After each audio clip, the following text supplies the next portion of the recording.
Vamos tratar agora sobre um tema dentro dos crimes contra a honra, muito difícil e muito importante, que é o tema exceção da verdade. Mas apesar de ser realmente um tema difícil, o nosso objetivo aqui é fazer com que esse tema fique fácil para você. E nesse primeiro bloco, vamos ter algumas noções introdutórias do que é a exceção da verdade, e no segundo bloco, também sobre esse tema, vamos falar de exceção da verdade e prerrogativa de função, alguns pontos importantes que a gente vai precisar abordar. Mas nessa primeira parte, o que é importante que a gente já saiba? No nosso Código Penal, nós temos a referência à exceção da verdade no artigo 138, no seu parágrafo 3º. Olha o que diz o Código Penal. Caluniar alguém imputando-lhe falsamente fato definido como crime. Pena, detenção de 6 meses a 2 anos e multa. E aí vem o parágrafo 3º e diz: admite-se a prova da verdade salvo 1. Se constituindo o fato imputado crime de ação privada, o ofendido não foi condenado por sentença irrecorrível. 2. Se o fato é imputado a qualquer das pessoas indicadas no número 1 do artigo 141. E 3. Se do crime imputado, embora de ação pública, o ofendido foi absolvido por sentença irrecorrível. Quando nós falamos de exceção da verdade, estamos falando de um incidente processual que leva aos autos uma questão prejudicial, que é exatamente a prova da verdade dos fatos. Então perceba, no prazo da resposta à acusação, o querelado, ou seja, aquele contra quem recai a imputação da calúnia, irá apresentar um incidente processual numa peça processual chamada de exceção da verdade, no prazo da resposta à acusação, provando que aquilo que ele disse e que, em tese, segundo o querelante, configuraria uma calúnia, é um fato verdadeiro, porque se o querelado conseguir comprovar, por meio da exceção da verdade, que aquilo que foi proferido é um fato verdadeiro, significa então que não há crime de calúnia. Ou seja, se a calúnia é imputação falsa de fato definido como crime, a prova da verdade por meio da exceção da verdade desconfigura a elementar falsamente, de maneira que vamos ter, então, a absolvição daquele que apresentar a prova da verdade e provar isso. Ou seja, por consequência lógica, o julgamento procedente da exceção da verdade enseja a necessária improcedência da pretensão punitiva. Eu vou repetir. O julgamento procedente da exceção da verdade enseja a necessária improcedência da pretensão punitiva, seja por meio de ação penal pública ou privada. A regra nos crimes contra a honra é a ação penal privada. Então, oferecer a exceção da verdade e tê-la como julgamento procedente implica necessariamente na improcedência da queixa. Beleza. A calúnia é um crime que, em regra, admite a exceção da verdade, não admitindo em 3 hipóteses que a gente vai ver. Já a difamação é um crime que, em regra, não admite a exceção da verdade, admitindo apenas em uma hipótese que a gente também vai estudar. Enquanto a injúria é um crime que não admite a exceção da verdade, não vai ser possível a exceção da verdade no delito de injúria. Legal! Agora que a gente já sabe essas diferenças da calúnia, difamação e injúria quanto a admitir ou não a exceção da verdade, nós vamos agora para as 3 hipóteses da calúnia em que a exceção da verdade não é admissível. Quando que a exceção da verdade não é admissível? Olha o que diz o 140, parágrafo 3º do Código Penal. Admite-se a prova da verdade salvo 1. Se, constituindo o fato imputado crime de ação privada, o ofendido não foi condenado por sentença irrecorrível. 2.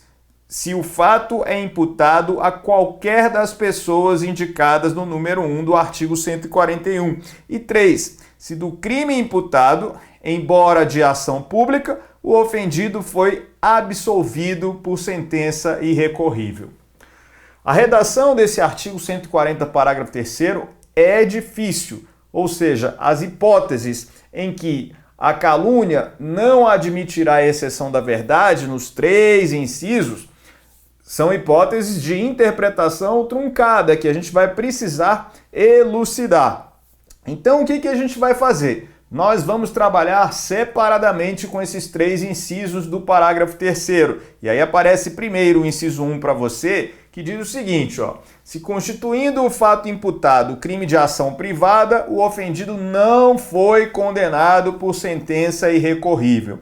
Ou seja, neste inciso 1, nós temos a primeira hipótese em que não será admissível a exceção da verdade por parte do réu ou por parte do querelado, sendo a ação uma ação penal privada. E aí a gente volta aí para a tela para dar um exemplo do que seria esse impedimento. Então vamos imaginar, João pratica um crime de dano contra Maria. Vinícius, por que você mencionou o crime de dano como João praticando contra Maria? Porque dano é um crime de ação penal privada. E se João praticou um dano contra Maria, significa então que Maria vai poder oferecer queixa-crime contra João.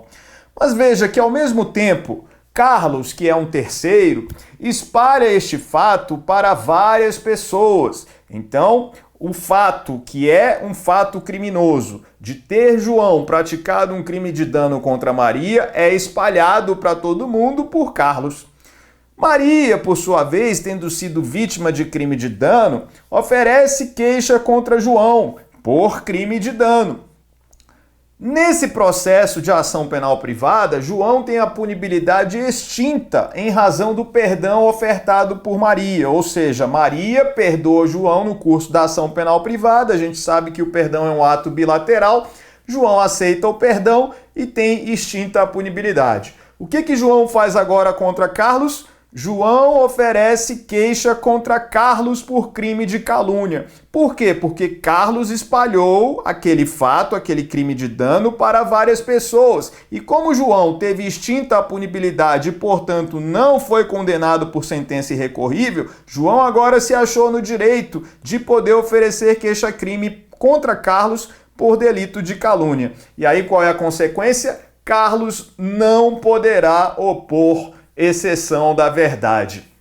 Vocês compreenderam a sequência? Se não compreenderam, novamente voltem o vídeo para entender o que aconteceu. Perceba que no caso concreto aqui, nós tivemos por parte de Carlos a inviabilidade de opor a exceção da verdade por ter espalhado o fato, por ter espalhado que João praticou um crime de dano contra Maria. Considerando que João não foi condenado, então João está se sentindo inocente. João ofereceu queixa contra Carlos, que não vai poder opor a exceção da verdade. Essa é a primeira hipótese que a gente tem de inadmissibilidade de exceção da verdade na calúnia. Olha o que diz agora o inciso 2. O inciso 2 diz assim, ó: se o fato é imputado a qualquer das pessoas indicadas no número 1 do artigo 141 do Código Penal. O que significa esse inciso 2? O 141, inciso 1, ele faz referência a 2 pessoas, o presidente da República e chefe de governo estrangeiro. Significa o seguinte, ó: se alguém imputar um fato definido como crime ao presidente da República e o presidente, por sua vez, oferecer queixa, ou no caso, nós temos crime contra a honra do presidente da República, ele tem a opção de oferecer queixa, ou nós teríamos uma ação penal pública condicionada à requisição do ministro da Justiça. O presidente, na verdade, escolhe em razão da súmula 714 do STF. Seja o que for, seja a modalidade de ação penal, uma vez havendo oferecimento de denúncia contra quem imputou um fato criminoso ao presidente da República, o presidente, agora oferecendo queixa, ou então o Ministério Público oferecendo denúncia, não poderá o réu ou o querelado, no caso de ação penal privada, opor exceção da verdade. Vinícius, por que não pode opor exceção da verdade? Pelo simples fato de haver uma imputação ao presidente da República. Ou seja, não poderia o réu provar que o presidente da República praticou determinado fato, o réu fica vedado de opor a exceção da verdade. Será que isso é constitucional? A gente já comenta sobre uma eventual inconstitucionalidade dessa regra. E o que diz o inciso 3? Se do crime imputado, embora de ação pública, o ofendido foi absolvido por sentença irrecorrível. Então, o que a gente tem aqui? Mais uma situação de inadmissibilidade da exceção da verdade que a gente acompanha na sequência. Ó.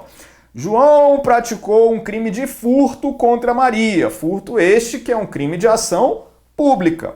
E Carlos, por sua vez, espalhou esse fato para todo mundo. E aí o que fez o Ministério Público? O MP ofereceu denúncia contra João por furto. E João foi absolvido, seja qual for o motivo da absolvição. João agora não é considerado culpado por esse furto. O que João vai fazer então contra Carlos, que foi aquele que espalhou o fato? João oferece queixa contra Carlos por calúnia. E agora Carlos não pode opor a exceção da verdade. Vejam, agora Carlos, por ter espalhado o fato, afirmando que João praticou um furto, e pelo fato de João ter sido absolvido, Carlos não pode opor a exceção da verdade numa queixa eventualmente oferecida por João contra Carlos.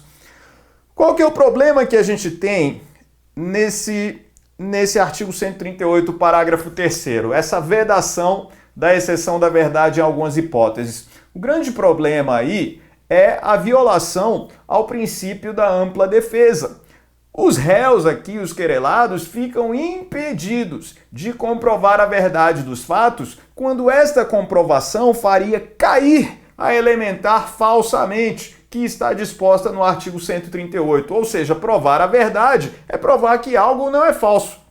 De maneira que cairia elementar falsamente para que o réu, o querelado, já fosse de imediato absolvido no início do processo. Porém, a lei está dizendo que não pode opor exceção da verdade, isso nunca foi declarado inconstitucional pela jurisprudência, mas a doutrina, majoritariamente, entende pela não recepção desse artigo 138, parágrafo 3º, por violação ao princípio da ampla defesa. Vinícius, quem na doutrina, por exemplo, não concorda com a redação do 138, parágrafo 3º? Rogério Greco. Rogério Greco, em seu livro, critica muito a violação à ampla defesa por não permitir ao réu ou ao querelado a apresentação de exceção da verdade nesse tipo de situação.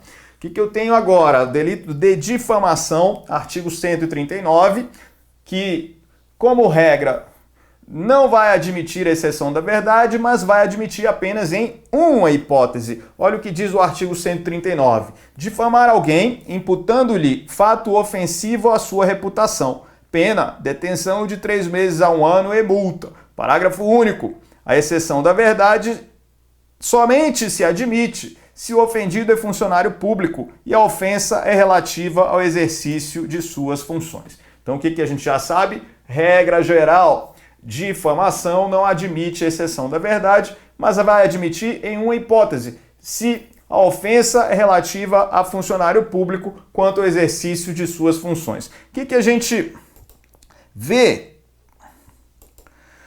nessa sequência? Maria, jornalista, comenta em seu blog que Jairo, servidor de um cartório, chega atrasado todos os dias. Então, Jairo é um funcionário público que chega atrasado todos os dias, segundo Maria, que comentou isso no seu blog. Jairo se sente ofendido porque entende que esse fato viola a sua reputação, embora não seja um fato criminoso. Jairo oferece queixa contra Maria por difamação. E aí, qual é a conclusão? Maria pode opor exceção da verdade. Por quê? Porque cai exatamente na regra do parágrafo único do 139. A ofensa foi relativa a funcionário público quanto ao exercício de suas funções. Vinícius, qual é a justificativa para que Maria possa oferecer a exceção da verdade? A justificativa é exatamente o interesse público. Então, Maria pode opor exceção da verdade porque a função exercida por Jairo é um funcionário público, é algo de interesse público. E Maria, ao ter divulgado isso no seu blog, por mais que seja um fato que viole a reputação não sendo crime, mas ela pode, em razão da necessidade de probidade administrativa, de que os servidores trabalhem bem, Maria vai poder opor a exceção da verdade. Cuidado, portanto, no delito de difamação, nós temos a possibilidade, em um caso, de que seja admitida a exceção da verdade. Hipótese essa do artigo 139, parágrafo único do Código Penal.